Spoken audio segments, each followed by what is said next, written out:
Okay, welcome back mga kuy sa ating channel. At meron po tayong bagong project. Antay-antay lang kayo sa ating update.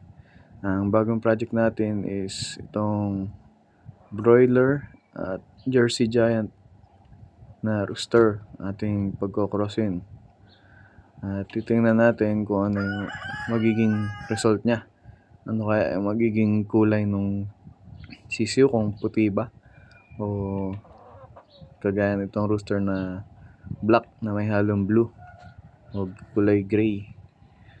At tingnan din natin kung magiging fast growing o slow grower yung ating sisiw. At yung experiment natin, tingnan din natin kung okay sila paglaki, kung magiging good layer sila o baka parang broiler din na meat type lang. So pinapalabas muna natin sila after conditioning. Yan, para naman silang goods nasa condition.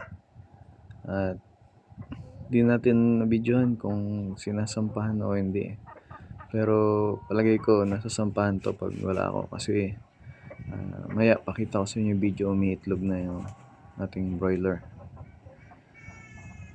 Yan, at may mga kasama silang mga astrolorp sa loob, sobrang liit. At itong rooster natin, hindi naman siya ganun kaganda yung quality, kasi yung palong niya sablay siya dun sa standard ng Jersey Giant. Pero sa body composition, pasok siya, buntot pasok, mata pasok, tsaka yung kanyang soul food ay dilaw, yung kanyang talampakan. So ito yung video nahuli ko na umiitlog na yung ating broiler. Yan, hindi ako masyadong lumalapit, sinusum lang natin yung video kasi baka mabulabog siya, ma-stress. Ayan lang natin, pagka may manok tayo umiitlog, hayaan nyo, huwag nyo silang lalapitan para komportable sila dun sa kanilang nesting. At antay-antay kayo dun sa update natin, check natin kung maganda yung magiging result nito. So yan,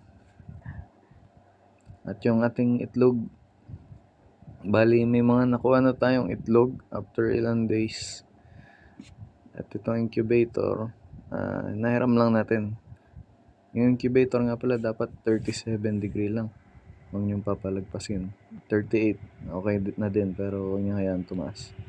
So ito lang yung namarkahan natin na itlog ng 45 days.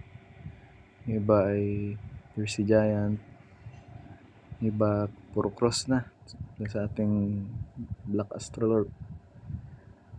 So yan, monitor natin yung ating incubator kung goods pa, tama ba yung timpla. Dapat hindi siya papaning mataas sa 38, hindi rin naman bababa sa 37. Pag 36 medyo malamig na yan. So 37 hanggang 37.9 yun pinakamagandang timpla. Pero nakita ko naman itong incubator na to na timpla natin maayos, so pasado siya, pasado. Kaya antay-antay lang kayo sa ating next update. Tingnan natin kung magiging goods yung ating mga itlog, kung magpe-fertile ba. Update ulit tayo next video. Bye!